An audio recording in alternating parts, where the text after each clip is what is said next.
Tonight, those power outages are becoming even more concerning with the sun coming out and the heat turning up. A lot of uncertainty tonight, like when power will be restored for everyone. But it's becoming clear it will be a long road to recovery. Tonight, we're getting a look at the storm through your eyes.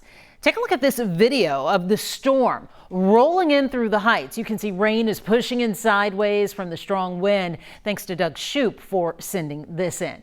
And take a look at this. Chelsea Shaw shared this video with us. You can see a power line catch on fire and light up a Houston backyard. Now, it was a similar sight in the Meadows Place subdivision in Southwest Houston, where our viewer Kurt, well, he sent this in, showing a transformer blowing up, sending massive sparks in the air.